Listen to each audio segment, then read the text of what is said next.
c'est vrai que j'ai un peu des comptes à régler avec les hommes qui passent leur temps à pisser dans la rue. Et je vois pas pourquoi nous, les femmes, on pourrait pas le faire.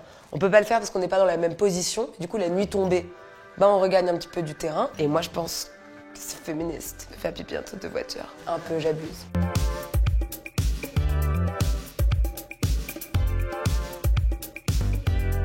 En tout cas, c'est arrivé à un personnage du livre qui a des gros seins, du rouge à lèvres et des cheveux bruns.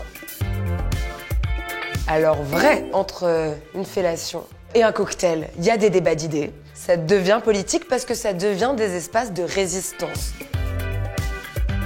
Vrai, la fête aide à se construire. Ça peut être un espace dans lequel tu es accepté, dans lequel tu peux te réaliser. Et moi, je sais que les espaces de fête où je pouvais être seins nus en train de danser sur le devant de la scène sans que personne me sexualise, c'est des moments qui m'ont vraiment réconciliée avec mon corps. J'étais quelqu'un de complexé.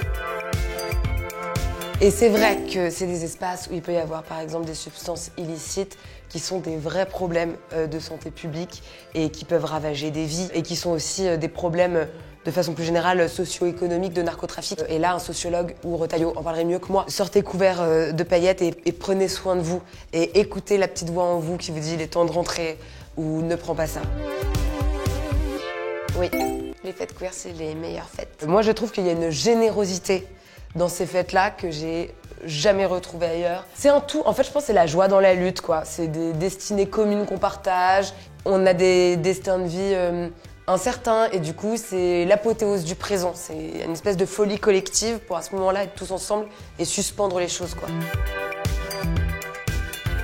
Peut-être vrai. En tout cas, j'étais ravie quand même cette semaine de voir des magazines s'interroger sur sa consommation de kétamine. Quand moi j'ai vu les titres, j'étais en mode ça expliquerait quand même beaucoup de choses. Alors, vrai et faux, je trouve qu'elle est quand même que la bamboche est morte à Paris parce qu'il y a eu pour moi un espèce de changement de décision de société qui a été fait, que pour des raisons de bruit, que pour le confort de certains, la jeunesse devait se taire. Et que les bars devaient fermer plus tôt, et qu'il y avait des fermetures administratives, et que tu as des capteurs de décibels qui vérifient et qui mettent une panne générale dans les établissements de nuit si jamais ça dépasse un certain seuil. Et en même temps, la fête se réinvente toujours, parce que c'est un lien social nécessaire. Et donc, il y a plein de collectifs qui investissent plein d'endroits désaffectés qui sont soit laissés pour compte par les mairies, soit ça se fait main dans la main avec eux en périphérie de Paris. Moi d'ailleurs, je conseille de suivre des collectifs plus que des lieux. Et là, c'est quand même des endroits de liberté géniaux, où tout le monde est libre, t'as pas un fumoir rikiki et ta pinte, elle est pas à 12 balles, quoi. J'ai pas la réponse, c'est vrai que de façon grandiloquente, j'ai envie de dire jeunesse passera pas. Moi, dans mon cas, c'est vrai que ma vie pourrait paraître en contradiction avec des responsabilités de quelqu'un de mon âge. Donc c'est vrai que dans mon cas, jeunesse n'est pas passée.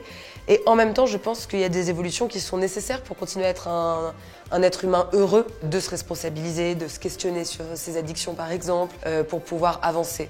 Donc jeunesse change, jeunesse prend un autre visage.